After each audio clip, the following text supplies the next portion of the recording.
Antes de propriamente entrarmos no texto bíblico, aqui lermos ele, eu vou fazer um contexto panorâmico da carta de Paulo para que você se familiarize um pouco mais. Então, Paulo está escrevendo a carta para a igreja que estava na cidade de Roma. Isso você já deve ter ficado bem gravado. E Roma era a capital mundial do império naquela época. E Paulo escreve essa carta aqui da cidade de Corinto, muito provavelmente ao final da sua terceira viagem missionária. Então, Paulo fez algumas viagens missionárias. E a última viagem dele, a sua terceira, é onde há um consenso que ele tem escrito essa carta. E provavelmente isso aconteceu no período entre 55 a 58 depois de Cristo. E diferente das outras cartas, Paulo não foi o fundador dessa igreja que ele está escrevendo. E isso é interessante. Isso é interessante porque normalmente Paulo fundou as igrejas a quem ele escreveu. E outro fato interessante que vem à nossa mente é que essa carta ela não tem o propósito de consertar problemas doutrinários. Isso era bem comum. Normalmente as cartas eram escritas para tratar de alguns problemas que existiam e como deveria ser resolvido. Mas a carta de Romanos não tem essa função. Paulo não escreve para corrigir erros doutrinários imediatos. Talvez seja por isso que a carta de Paulo aos Romanos é considerado a explicação mais sistemática do Evangelho de Jesus Cristo. Ou seja, é a carta que melhor explica em mais detalhes o Evangelho de Jesus Cristo no Novo Testamento. E outra coisa importante que é bom você saber é que a igreja de Roma era um misto entre gentios, pessoas que não eram judeus, e judeus. E provavelmente ela teve início naquele evento do Pentecoste, onde eles se juntaram para comemorar, e aí em Atos 2 nós temos esse relato de pessoas que se juntaram lá, e a partir dali, depois ao voltar, muito provavelmente foram esses que estavam nesse evento de Atos 2, que constituíram essa igreja. E interessante também é saber que o seguinte: por que nós achamos que, de acordo com o que Paulo escreve, nesse período aqui, a igreja era majoritariamente gentia? Ou seja, existia um misto, mas tinham mais não-judeus do que judeus. Por quê? Porque, historicamente, no ano de 49 depois de Cristo, o imperador Cláudio expulsou os judeus de lá. E eles só puderam voltar por volta do ano 54 depois de sua morte. Então é provável que existisse nesse período da escrita de Paulo mais gentios, certo? E a ideia aqui de Paulo ao escrever essa carta é muito clara. É a necessidade que tanto gentios quanto judeus têm de Cristo. Não existe salvação em nenhum outro lugar. Não existe distinção para ser salvo entre ser judeu e ser gentil. E as cartas de Paulo, irmãos, costumeiramente tinham uma característica. Começavam com a apresentação e depois vinha uma introdução ou uma ação de graças. É exatamente isso que nós vemos aqui. Lemos no outro culto de 1 a 7 Paulo se apresentando, e hoje, se Deus permitir, nós vamos ler aqui do 8 ao 15 do capítulo 1, mas nós ficaremos até o 12. Então acompanhe aí comigo a carta de Paulo no capítulo 1, dos versos 8 a 15. Vamos ler até o 15. Ele diz assim: em primeiro lugar, por meio de Jesus Cristo, dou graças ao meu Deus por todos vocês, porque a fé que vocês têm é proclamada no mundo inteiro. Pois Deus, a quem sirvo em meu espírito no evangelho de seu Filho, é minha testemunha de como nunca deixo de fazer menção de vocês em todas as minhas orações, pedindo que, em algum momento, pela vontade de Deus, surja uma oportunidade de visitá-los, porque desejo muito vê-los a fim de repartir com vocês algum dom espiritual, para que vocês sejam fortalecidos, isto é, para que nos consolemos uns aos outros por meio da fé mútua, a de vocês e a minha. Quero que vocês saibam, irmãos, que muitas vezes me propus a ir visitá-los, no que tenho sido até agora impedido, para conseguir algum fruto igualmente entre vocês, assim como também tenho conseguido entre os outros gentios. Pois sou devedor tanto a gregos quanto a bárbaros, tanto a sábios como a insensatos. Por isso, quanto a mim, estou pronto a anunciar o evangelho também a vocês que estão em Roma. Vamos ter mais uma palavra de oração? Santo Deus, obrigado pelo privilégio de termos as nossas Bíblias abertas, a Tua Palavra, e te pedimos que o Senhor nos ajude nos conduzindo. Precisamos da Tua graça e do Teu Santo Espírito para nos convencer daquilo que está escrito aqui. Nos dá o entendimento e a capacidade de atenção para valorizarmos e sermos edificados com esse ensino. E o objetivo disso é que o Senhor seja engrandecido. É o que nós te pedimos, em nome de Cristo. Amém. Então, queridos, essa leitura aqui que nós fizemos dos versos 8 ao 15, hoje nós iremos ficar até o verso 12. E eu gostaria aqui com os irmãos de tirar algumas características do que Paulo está falando nessa introdução. E o título aqui desse sermão é As Evidências da Verdadeira Fé no Evangelho. E eu gostaria de destacar pelo menos 3 evidências que vão estar nesses versos 8 a 12. A primeira evidência que nós vemos no verso 8 é que ela é visível pelo testemunho no mundo. Veja aí o verso 8. Em primeiro lugar, por meio de Jesus Cristo, dou graças ao meu Deus por todos vocês, porque a fé que vocês têm é proclamada no mundo inteiro. Então Paulo passou da apresentação até o verso 7, ele se apresentou, ele disse quem ele era, para agora fazer algo que ele faz com frequência nas cartas. Se você lembra, alguns domingos atrás, que nós lemos a carta a Filemon, ele faz a mesma coisa. Ele introduz e depois ele dá uma ação de graças a respeito da igreja. Com exceção da igreja aos Gálatas. Paulo não louva aquela igreja. Por quê? Por motivos óbvios. O afastamento do verdadeiro evangelho, ele não começa a carta louvando a igreja, agradecendo a Deus por essa igreja. Então, o que nós precisamos saber aqui nesse verso 8? É como se Paulo estivesse dizendo o seguinte, em outras palavras. Olha, antes de tudo, eu preciso dar graça a Deus, porque Ele é o autor e consumador da fé que vocês têm. E isso só acontece por meio de Jesus Cristo. E aí ele continua, é como se ele continuasse dizendo, e como eu me alegro de ver essa fé que vocês têm em Cristo por todo mundo. O agradecimento de Paulo aqui, ele traz claramente o modo de pensar do apóstolo. Isso vai ficar comum na carta aos Romanos. O que é? Ele diz, em primeiro lugar, por meio de Jesus Cristo. Isso é uma característica clara de Paulo. Ele nunca afasta os benefícios que os crentes têm longe de Jesus Cristo. Sempre é por meio de Jesus Cristo. Para ter um relacionamento com Deus, é por meio de Jesus Cristo. E isso estende-se não só aos leitores da carta, mas a todos nós. É impossível termos um relacionamento com Deus, seja qual for ele, longe de Jesus Cristo. Então, por isso que ele deixa claro que ele dá graças a Deus por meio de Jesus Cristo. Ele é o mediador de Deus e dos homens. Então, grave isso sempre na sua cabeça.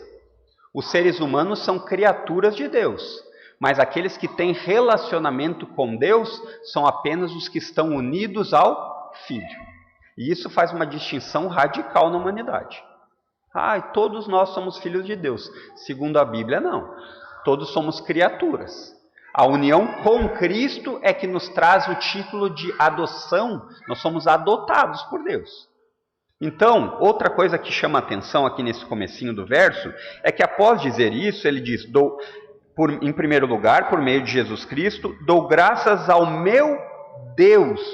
O Paulo faz claramente o uso aqui de que estar unido a Cristo tem um benefício supremo. Qual é esse benefício? Você pode chamar Deus de meu Deus. É esse pronome possessivo, é o meu Deus. Como se faz isso? Somente por meio de Jesus Cristo. Então, muitas vezes nós não valorizamos poder chamar Deus de meu Deus. O Criador dos céus e da terra de meu Deus. O Criador e o que dá vida a todos de meu Deus. E esse ensino aqui da mediação de Cristo é algo que fica marcado na carta de Romanos. Você vai ver isso dezenas de vezes. E Paulo sempre faz questão de dizer isso aos seus leitores. Por quê? Porque é por meio de Cristo que ele tem a união. É por meio de Cristo que Paulo tem o chamado de proclamar. Então é importante sabermos que sempre vai ser evidente nisso. Paulo, com frequência, ele volta a dizer o que é o Evangelho. que ele é um enviado de Cristo como apóstolo. E Paulo continua aqui dizendo que ele agradece a Deus pelo testemunho de fé que poderia ser visível em todo mundo. E isso traz a evidência de que Deus é quem traz as pessoas à salvação. Paulo está dizendo, olha, esse Deus, por meio de Jesus Cristo, eu agradeço a Ele. E Ele é o que traz as pessoas à fé. É por causa disso que eu dou graças. É Ele quem sustenta os crentes em meio à jornada. E eu dou graças. E Paulo dedica a Deus o agradecimento, não aos seus leitores. Vocês perceberam? Paulo não diz assim, olha, eu agradeço, pastor Fernando, pela sua fé. Não, ele agradece a Deus pela fé que os romanos têm. Para deixar claro que essa fé não é um ato dos romanos, é uma ação de Deus. E aí Paulo diz uma coisa importante, onde este testemunho de fé é visível, segundo Paulo? Ele diz ali, a fé que vocês têm é visível no mundo todo. E entender, irmãos, o que Paulo está querendo dizer com todo mundo faz diferença. Porque muitas vezes nós escutamos a palavra todo mundo e pensamos toda e qualquer pessoa. Não é verdade? Quando a gente escuta muitas vezes na Bíblia falando que a ideia de mundo, então a gente traz essa ideia, essa concepção nossa de toda e qualquer pessoa. Não é isso que o apóstolo Paulo está falando aqui. Para você entender, você precisa lembrar do panorama histórico. Qual é ele? Roma era a capital do império, certo? Roma era a beleza do mundo, era onde tudo acontecia. Todas as decisões importantes saíam de Roma. Então a centralidade de Roma era o que conectava todas as cidades. E as notícias sempre passavam por Roma. E daqui vem aquela expressão, talvez agora você consiga entender. Todas as estradas levam a Roma. Ou então, quem tem boca vai a Roma. É daqui que vem a ideia. Por quê? Porque a conexão de Roma, ela tinha em todo o império estradas que levavam a Roma e depois levavam aos lugares. Isso foi um dos benefícios bons do Império Romano. Ele estabeleceu uma forma em que Deus usou para conectar a mensagem do Evangelho. E Paulo, ele ao fazer isso, quando ele diz isso, ele está dizendo, olha, se escuta por todos os lugares. Por todos os cantos do império nós podemos ouvir a respeito da fé que vocês têm. Importante aqui, talvez interessante, é que existe um mapa do antigo Império Romano que ele está preservado em uma cópia do século XIII. Eu não trouxe aqui a fotinho porque senão não ficaria fácil de ver, mas depois você pode pesquisar para você entender a visão do apóstolo Paulo quando ele fala em todo mundo. E o nome desse mapinha chama Tábula Peutingeriana. Parece um palavrão, né? Peutingeriana, que é o quê? É um mapa viário das estradas do Império Romano. Até hoje existem muitas dessas estradas que são verdadeiras, que existem ainda. Então demonstra claramente a lógica do apóstolo Paulo quando ele fala de todo mundo. A ideia do apóstolo Paulo é a conversão dos gentios, dos judeus, em todos os cantos do império, é para o que eu fui chamado. Então, eu preciso ir a todos esses cantos do mundo para pregar o evangelho.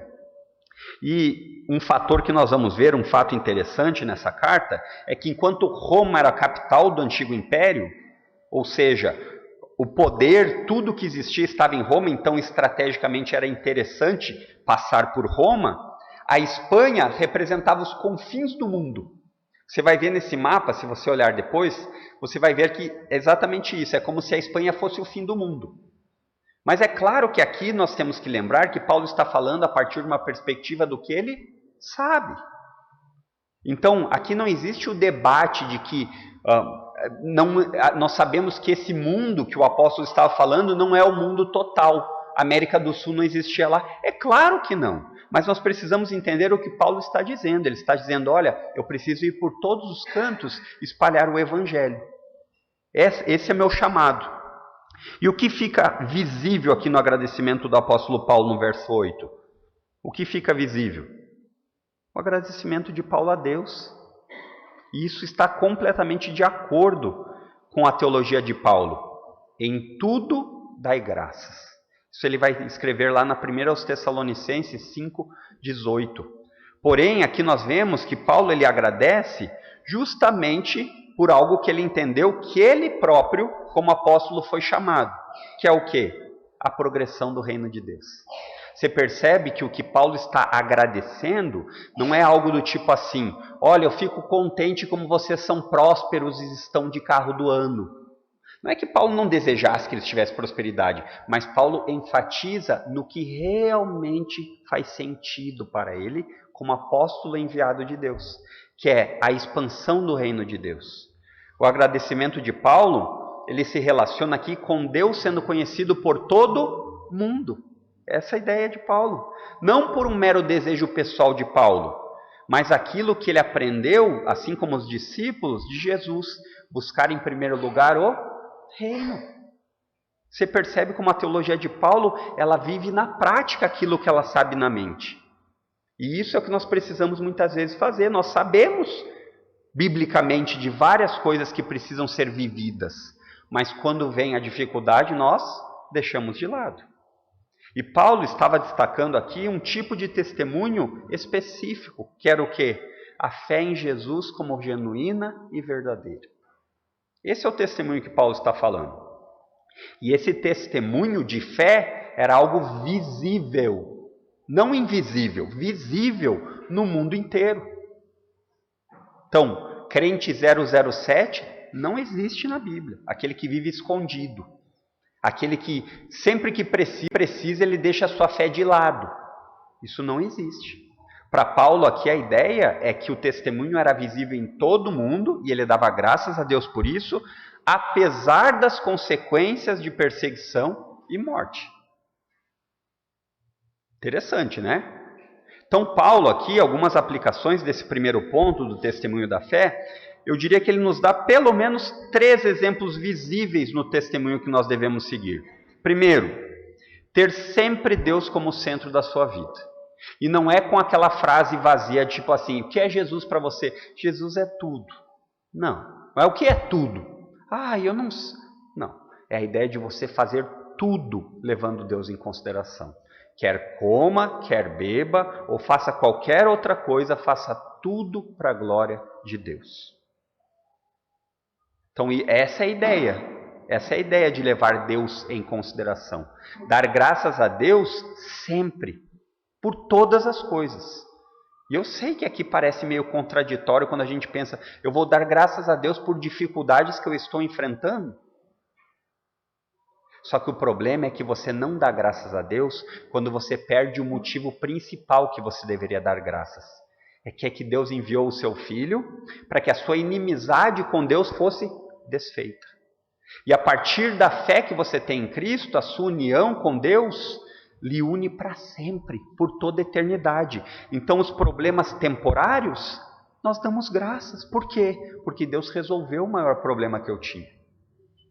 Em segundo ponto aqui, do testemunho que devemos seguir, é a importância do testemunho da fé. Viver as nossas vidas lembrando isso. Como eu vivo faz diferença. Faz diferença como o mundo percebe. Muitas vezes, nós pensamos que podemos ser uma pessoa dentro da igreja e outra no nosso trabalho. Não há problema nenhum nisso. A Bíblia não ensina isso. A Bíblia ensina que nós devemos dar um testemunho em todo mundo, em todo lugar, na sua casa, no seu trabalho, na sua escola, nos seus relacionamentos, em tudo. E isso inclui tanto uma mensagem proclamada, o testemunho de fé, você sempre que possível falar a respeito de Cristo, mas também envolve uma mudança de vida que o testemunho sem palavras. Aquele que a pessoa olha para você e, embora você não fale, ela percebe diferença na maneira como o mundo vive. Essa é a ideia. Isso não fica, e é importante que você saiba, que isso não fica restrito a costumes. Antes a mulher ela cortava o cabelo, agora ela não corta mais. Antes a mulher não usava, ela usava calça, agora ela só usa saia. Não é isso, queridos. É uma mudança de mente, de maneira de viver, na transformação da sua mente. Nós precisamos ser pessoas que testemunham de Cristo com a boca e com as suas atitudes.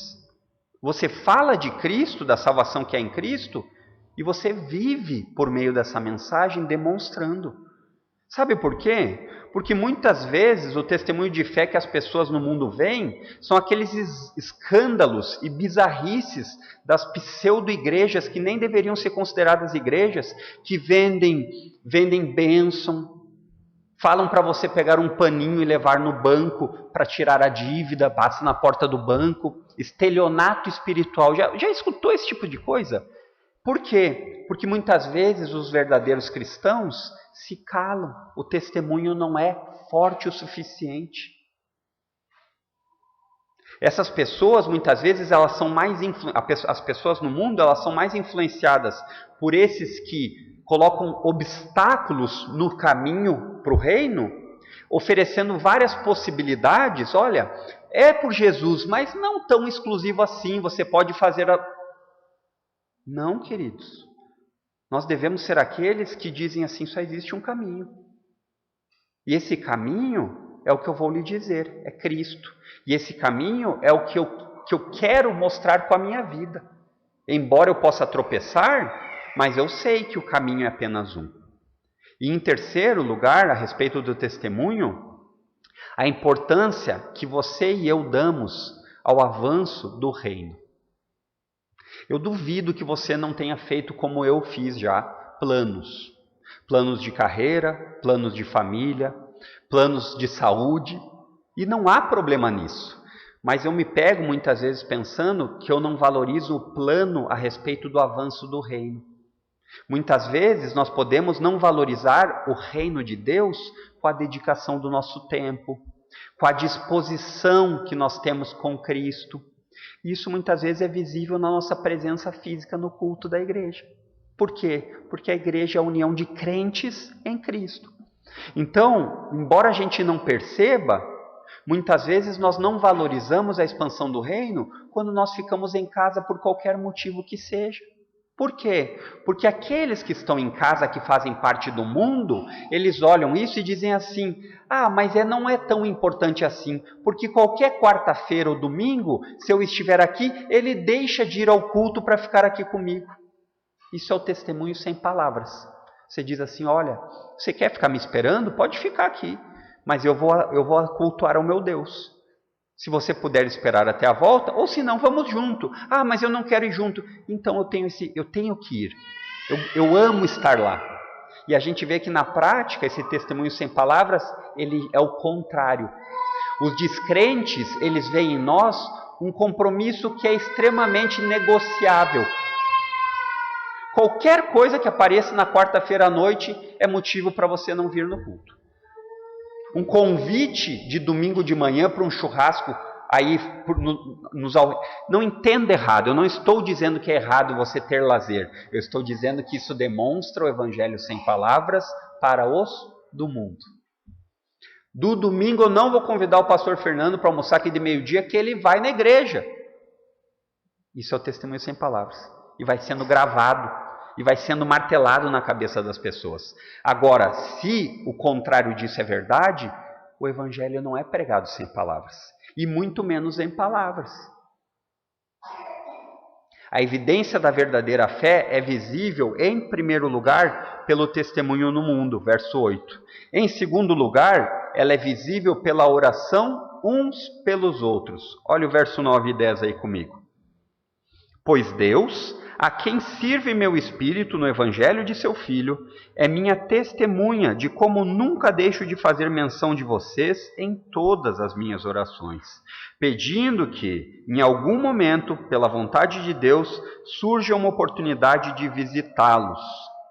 Esse segundo ponto aqui, que é o testemunho é visível pela oração uns pelos outros, Paulo quer deixar claro aqueles que ele está escrevendo, que ele reconhece a fé deles, que era genuína e que por isso ele reforça, e isso é importante você lembrar, o propósito dele. Lembram que eu falei que Paulo sempre está falando a respeito de qual o chamado dele? Pregar o evangelho. E ele faz mais uma vez, ele diz assim, pois Deus a quem sirve meu espírito no evangelho de seu Filho. Deus a quem sirvo no meu espírito anunciando as boas novas do reino. Esse Deus me enviou. E reforçando isso, Paulo quer deixar o quê? Claro o seu objetivo. O meu objetivo é tornar Cristo conhecido. Se no processo disso acontecer, puder ter prosperidade, ótimo. Se não, o meu objetivo continua firme. E isso é muito importante e muito interessante de ver como o apóstolo lida. E nós percebemos isso, que Paulo enfatiza sempre o propósito de falar de Cristo. E junto com esse propósito de falar de Cristo, ele dá esse motivo do segundo ponto que nós falamos. Ele quer deixar claro para os seus leitores que ele tem muito amor por eles. Por quê? Porque ele se importa por eles por meio da oração. A oração é uma forma de demonstrar o seu amor. E já fica claramente gravado para todos os crentes que a oração constante é algo indispensável na vida da fé. Crentes que não oram são crentes que estão gravemente doentes e muito possivelmente vão ficar fracos, porque essa é a característica da fé. A oração faz parte como um alimento diário. E por que será, irmãos, que Paulo sempre enfatiza o seu propósito? Note aí que no verso 9 ele diz assim: pois Deus, a quem eu sirvo em meu espírito, no evangelho de seu Filho. Paulo não precisaria falar de novo isso, porque o que ele quer enfatizar é o quê? Que ele se importa com eles. Mas Paulo quer deixar gravado. Por quê? Porque ele quer dizer o seguinte: a quem sirvo em meu espírito é simplesmente de todo o meu coração, de todo o meu desejo. Lembra dos mandamentos que Jesus deixou? De amar a Deus com todo entendimento, com todo o coração, com toda a sua força. É isso que Paulo está dizendo. Ele diz, olha, eu sirvo em meu espírito, eu faço de todo o meu coração aquilo que eu fui chamado para fazer. Que é o quê? Proclamar o evangelho. A quem? A judeus, a gentios, a todo mundo. E Paulo tem em mente aqui, e isso nós vamos ver um pouquinho mais para frente, mas eu quis trazer para você já começar a entender a conexão da lógica da carta de Paulo. Ele tem aqui a ideia, uma ideia escatológica. O que é uma ideia escatológica? Uma ideia do objetivo do evangelho. Quer fazer o quê? É restaurar Israel, uma promessa feita lá no Antigo Testamento, e a conversão dos não israelitas, dos gentios. Por isso que ele enfatiza no evangelho de seu Filho. Eu anuncio as boas novas de Cristo. Por quê? Porque para o povo judeu, essa promessa que viria um Salvador era clara já. Eles esperavam por isso. E Paulo está dizendo que o Salvador veio. Só que o Salvador não veio restrito à nação de Israel. Ele veio para todo o mundo. Todos os povos são chamados a crer por meio da fé. E para enfatizar, tendo feito essa breve explicação, para enfatizar a verdade do que Paulo está dizendo a eles, sobre o seu amor ser genuíno, o que ele faz? Ele diz assim, olha, Deus a quem eu sirvo em meu espírito, no evangelho de seu Filho, é minha testemunha. Paulo chama alguém aqui de peso, para dar exatamente a comprovação da veracidade do que ele estava falando. Então, olha, eu amo vocês e Deus é minha testemunha disso. Eu chamo alguém aqui que é aquele que não apenas sabe de tudo, é onisciente, mas que sonda os corações. Isso ele ensinou lá em 2 Timóteo 4,2. E ao fazer isso, Paulo quer garantir aos leitores que ele se preocupa com eles. Por quê? Porque poderia estar acontecendo o seguinte, irmãos. Vocês devem ter lembrado que Paulo já está na sua terceira viagem, né? Fim da sua terceira viagem missionária. E ele não foi lá ainda, ele não foi a Roma. Talvez pudesse estar acontecendo algo assim. Nós não somos tão importantes para Paulo, porque ele ainda não veio aqui. E Paulo quer deixar exatamente claro para eles que não se trata disso. Algo que ele vai explicar nos versos mais para frente. Ele foi impedido de ir. E nós vamos falar a respeito disso. Então, Paulo, ele quer garantir que eles recebam a sua preocupação por eles.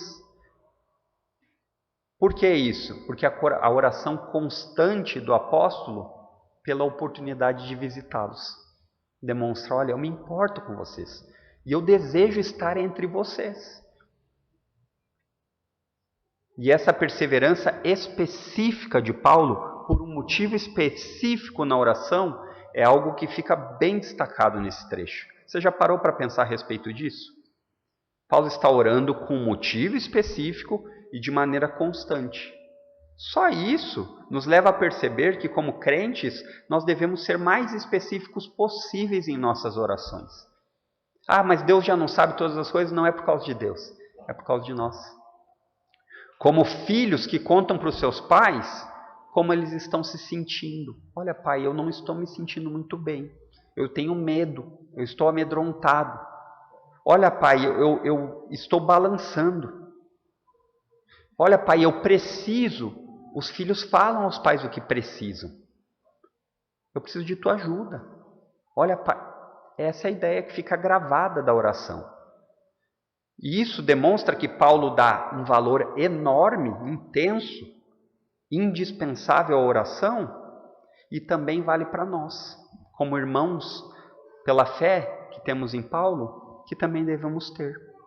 E a oração é uma maneira direta, embora as pessoas não vejam, do nosso amor uns pelos outros.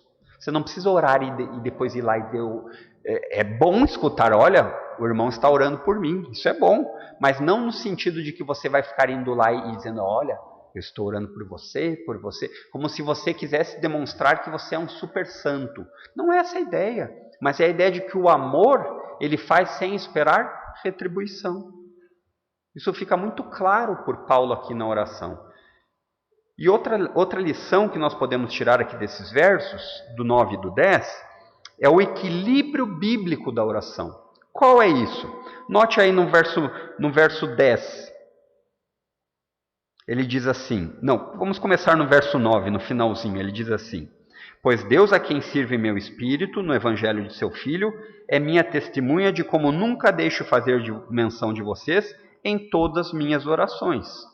Oração, primeiro ponto, é indispensável, é necessário.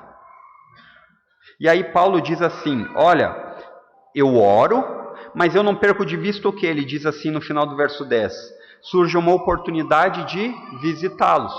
Então ele ora, Paulo ora, mas ele tem a disposição de ir. Ele não ora e fica parado, sentado, dizendo assim, olha, eu desejo ir ver vocês, mas eu não sou capaz de pegar na quarta-feira um ônibus para vir à igreja se não tiver o carro disponível. Não, ele ora e ele tem a disposição de ir. E ainda acrescido a isso, o que parece que liga essa ideia da oração e do desejo de ir, é o que Paulo fala ali no verso 10. Ele diz, em todas as minhas orações, que em algum momento, pela vontade de Deus, ou seja, ele sabe que ele ora, ele tem o desejo de ir, mas ele sabe que Deus é, no fim das contas, quem dá o resultado. Então, ele não perde de vista a disposição de ir e a certeza do controle de Deus na história. Porque se for para ele ir, é somente por meio da vontade de Deus. Se Deus não possibilitar Paulo de ir, ele não vai conseguir. Interessante, né? Então, essas são características que você pode deixar marcado para você. 3 características. Ore, não deixe de orar. Mas ore e esteja disposto a responder à oração. Ou seja, você ora pedindo que Deus ajude você a proclamar o evangelho na sua família. Mas você não quer mais ir na sua família. São tudo descrente. Você orou, mas tem que ter a disposição de ir. E não tirar Deus da equação, pela vontade de Deus. E isso vale para tudo. Quando a gente fala assim, olha, eu vou trabalhar amanhã, se Deus quiser, é isso que nós estamos falando. Tem uma enviadinha aqui dos infernos, não uma mosquinha. Se eu quero fazer tal coisa, mas se Deus quiser. Então não é um chavão do tipo assim, não, é a ideia de o que a gente diz assim, olha, eu desejo, mas no fim eu dependo daquele que é o único que pode garantir o resultado. E esse equilíbrio bíblico da oração, ele nos deixa longe da preguiça, mas dependentes de Deus. Orar sem trabalhar é zombar de Deus. Trabalhar sem orar é roubar de Deus a sua glória. Interessante, né? Então, algumas aplicações a esse ponto 2.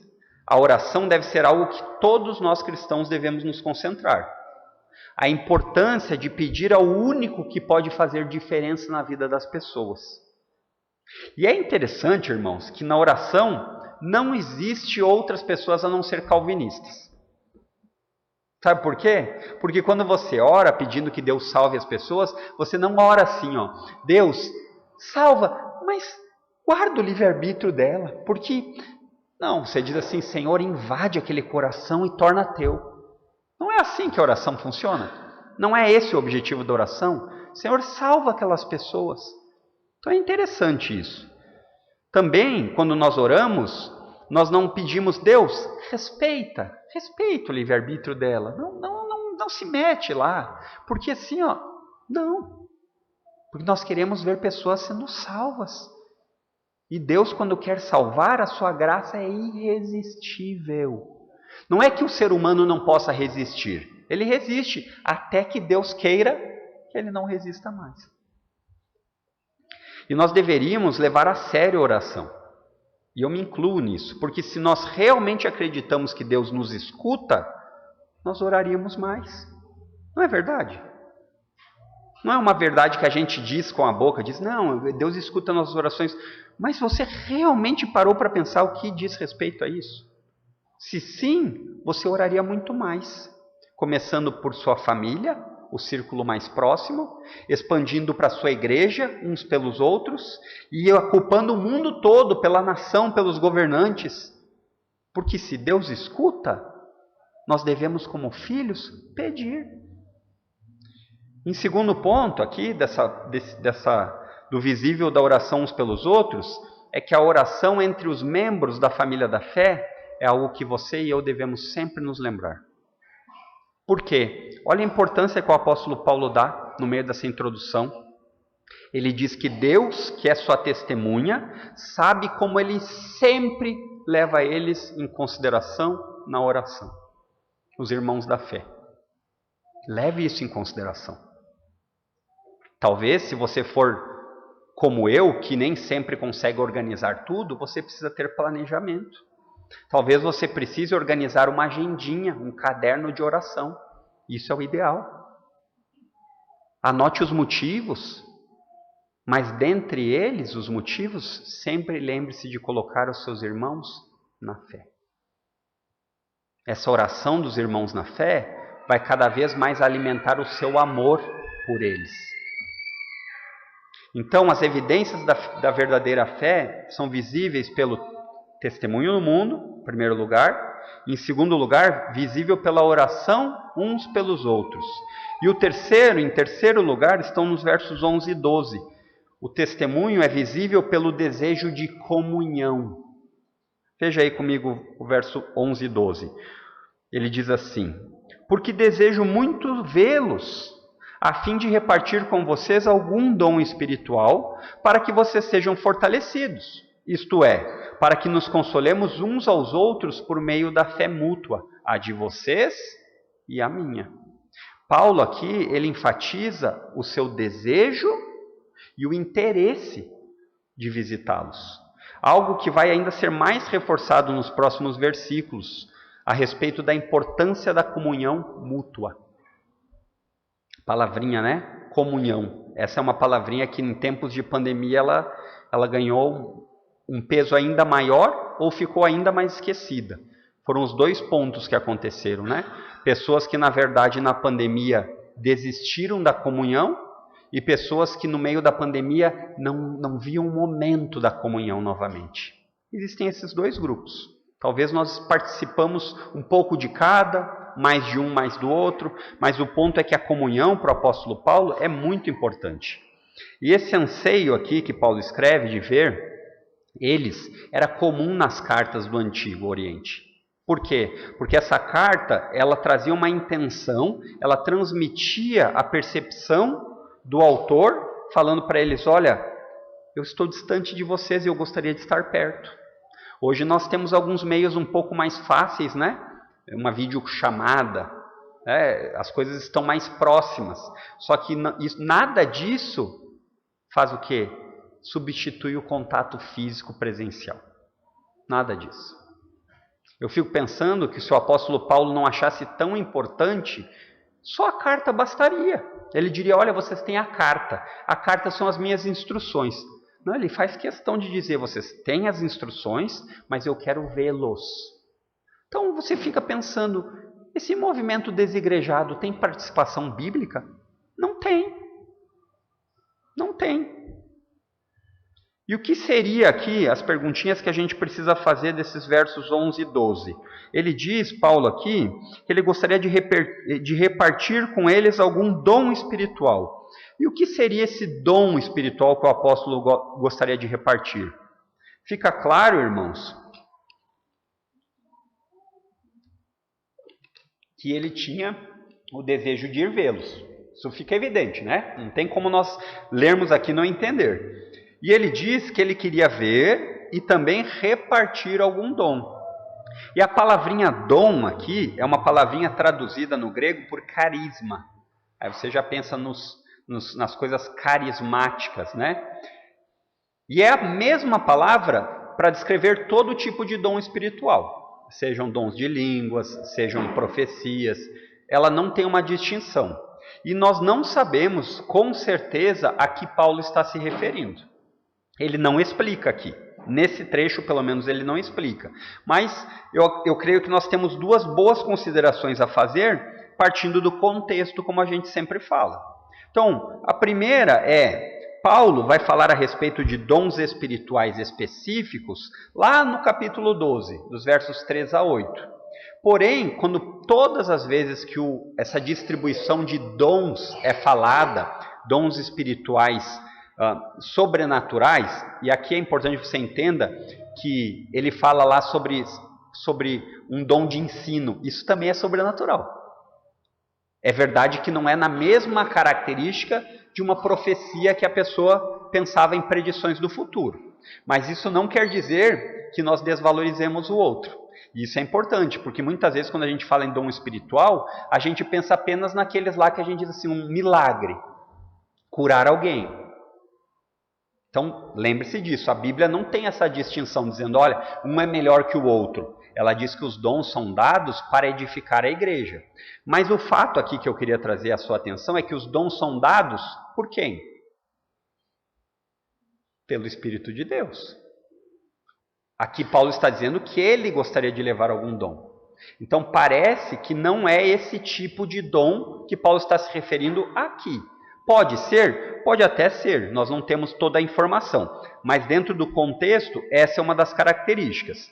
O segundo, que eu acho que é o que mais reforça isso, é que ele diz assim, olha o que ele diz no verso, ele diz assim no verso 11.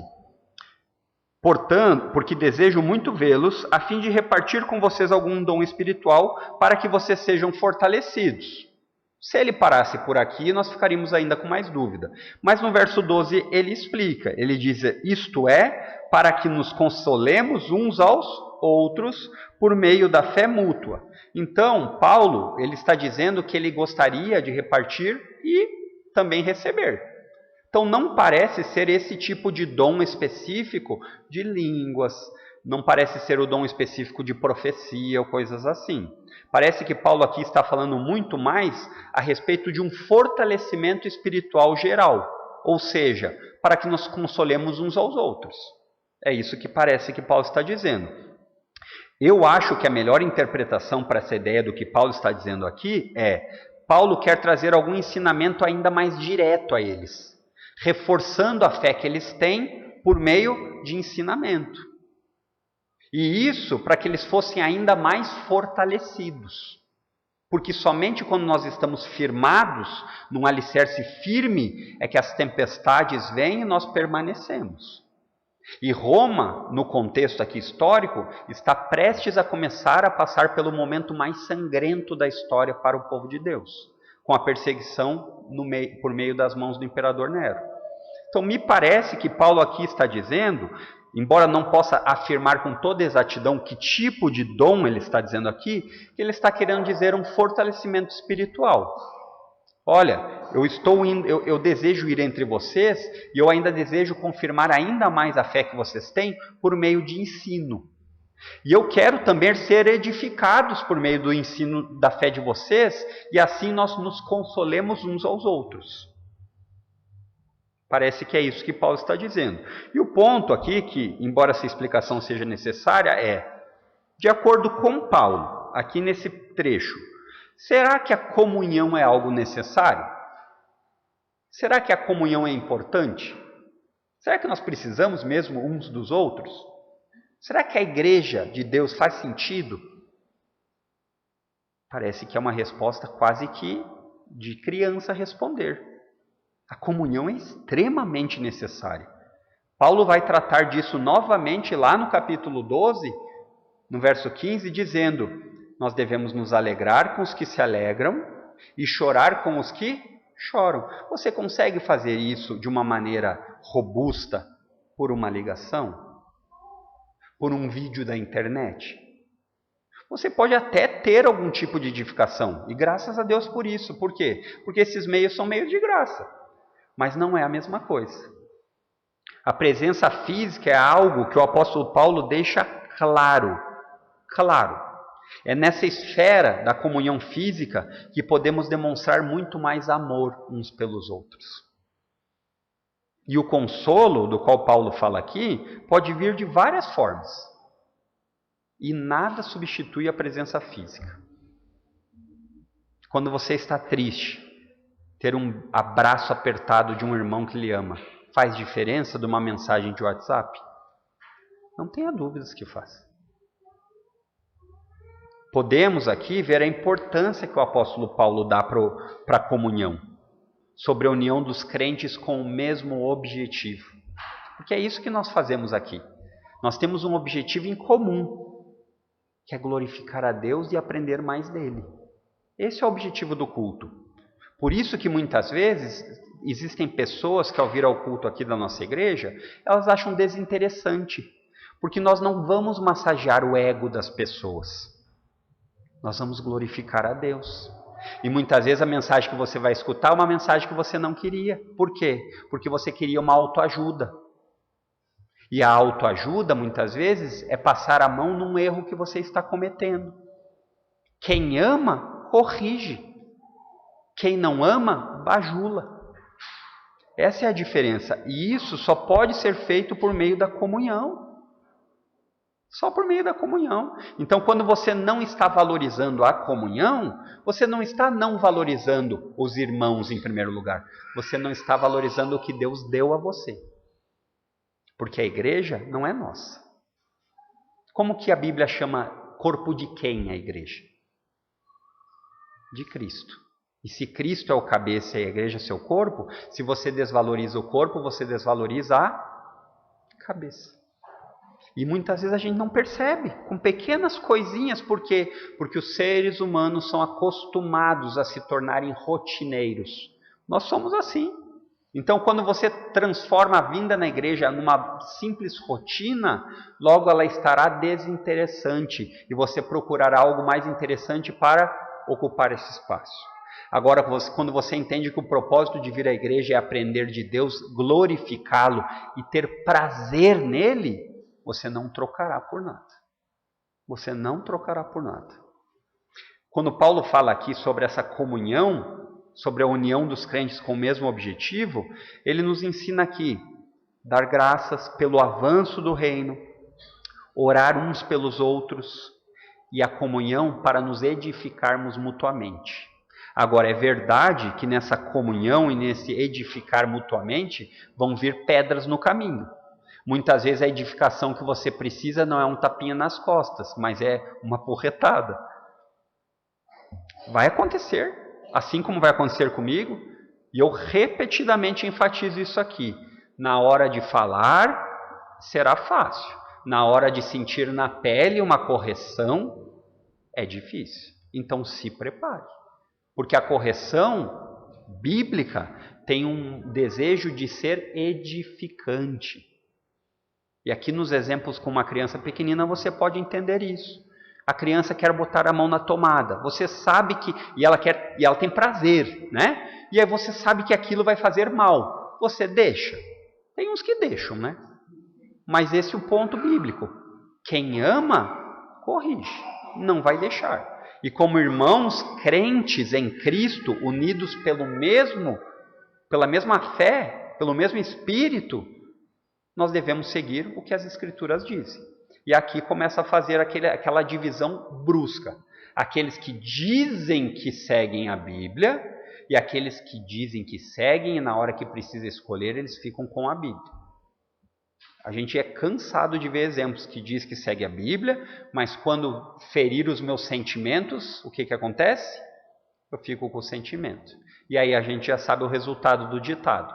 Todas as vezes que o sentimento prevalece, a boa teologia desaparece. Então, queridos, algumas aplicações aqui a respeito desse ponto 3 da comunhão. A comunhão é algo que precisa ser cultivada. Ninguém espera plantar uma laranjeira e colher os frutos na primeira estação após ter plantado. Você não espera isso. Você sabe que vai demorar um tempo, precisa ter paciência, constância, cuidado para que você colha os frutos. Assim é com a comunhão. É necessário esforço. Esforço. Convide as pessoas para o seu meio sem esperar ser convidado de volta. Dê sem esperar receber. Só que isso é loucura para o mundo. Mas eu estou falando para aqueles que tiveram o coração transformados por Cristo. É necessário esforço. Deixa eu dizer uma frase bem importante para você, eu espero que você grave e entenda bem. Não há ninguém na igreja do nosso Senhor Jesus Cristo que seja verdadeiramente membro, desprovido de dons, que não possa de alguma forma contribuir para o nosso progresso espiritual. Não há. O que acontece normalmente é a má vontade e o orgulho, que nos impede de tirarmos proveito uns dos outros para a glória de Deus. É a má vontade e o orgulho. Porque nós muitas vezes não queremos ter que nos socorrer com um irmão. Nós não queremos manchar a imagem que nós construímos de perfeitos. Não seja assim. Em segundo lugar, Paulo está falando de uma companhia que ele quer estar perto, que ele quer estar com esses crentes, que edifica. Não é uma companhia qualquer.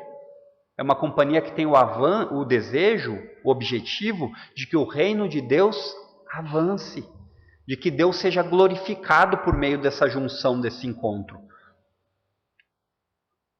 Procure pessoas assim.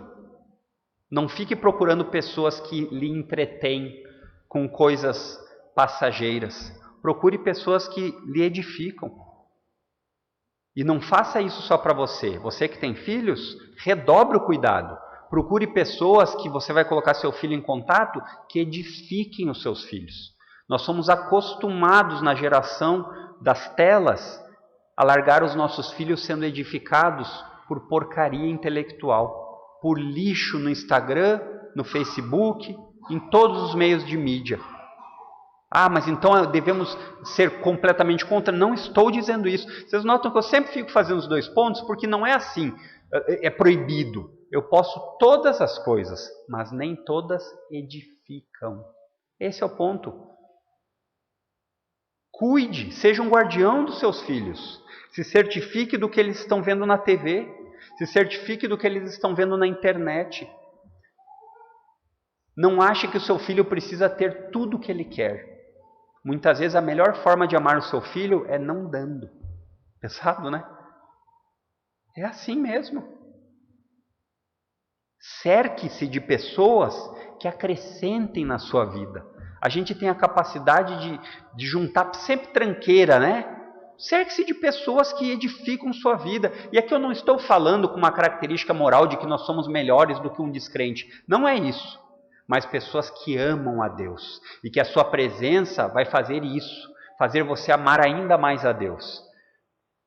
A diferença nossa, para aqueles que não creem em Deus, é que nós somos pecadores arrependidos. Essa é a única.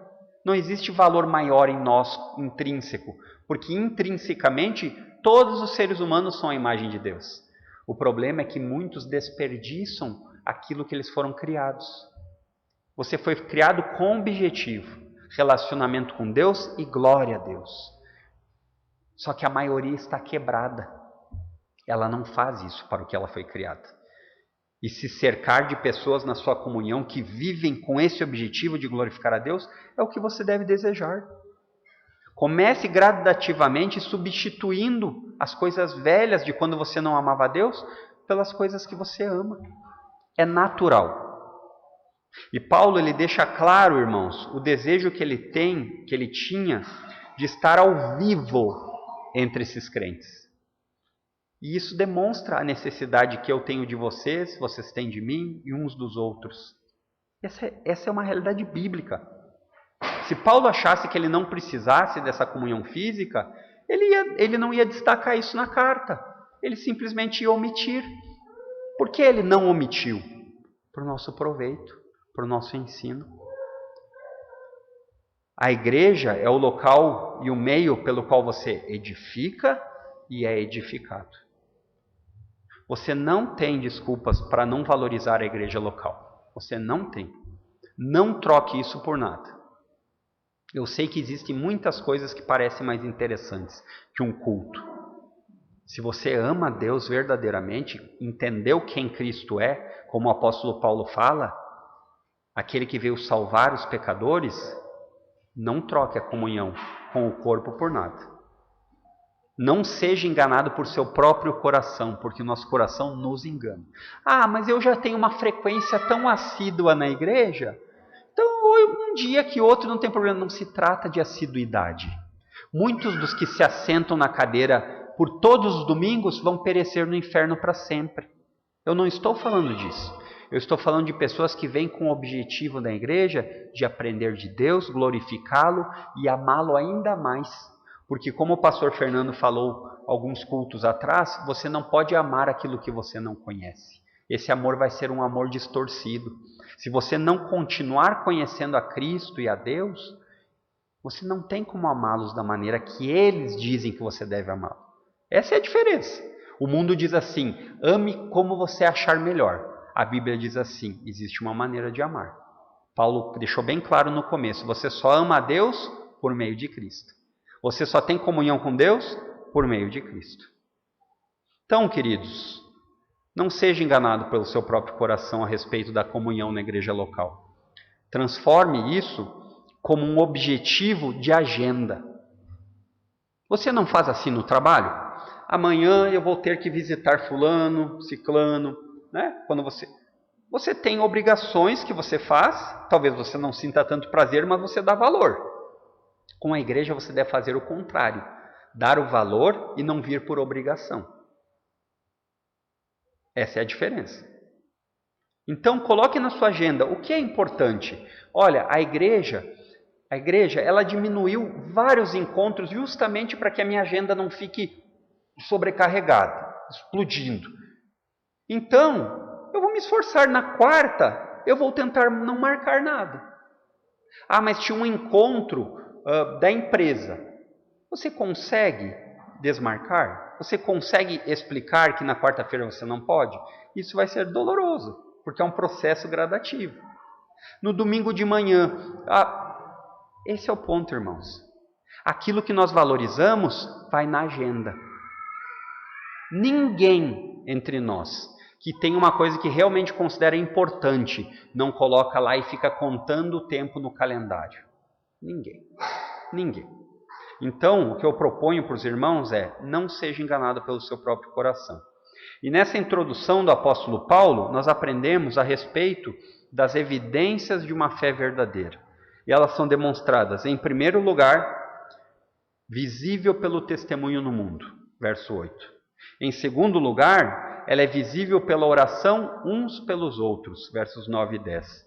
E em terceiro e último lugar, ela é visível pela comunhão, versos 11 e 12. Que Deus nos ajude a sermos verdadeiramente edificados por meio desse estudo, desse ensino do apóstolo Paulo. E que Deus nos ajude a vivermos para a sua glória. Vamos orar? Santo Deus, graças te damos por mais uma vez que tivemos o privilégio de aprender da tua palavra. É verdade que tantas vezes nós nos pegamos dando valor a coisas que não têm valor eterno. Nos ajuda, Senhor, porque muitas vezes nós não percebemos. Muitas vezes nós percebemos, mas não estamos dispostos a essa mudança. Que o Senhor venha com poder sobre nós. Que o teu Santo Espírito possa nos guiar e cada vez mais nos conformar à imagem do teu Filho. Que o Senhor seja engrandecido, que o nosso testemunho seja visível no mundo para a tua honra e glória. Que o nosso testemunho seja visível para que nós possamos cada vez mais nos edificar uns aos outros por meio dessa fé mútua. E que o Senhor nos dê a capacidade de lembrar sempre do valor da oração. Que o Senhor nos traga cada vez mais a orarmos a Ti, uns pelos outros, que o Senhor nos ajude a termos prazer nisso. Porque tantas vezes nós trocamos aquilo que deveríamos fazer por coisas que têm valor passageiro. Que o Senhor nos ajude. É o que nós te pedimos e sabemos que o Senhor nos escuta, não por causa dos nossos méritos, mas por causa da nossa união com o teu Filho. E é por meio dele que nós oramos. Amém.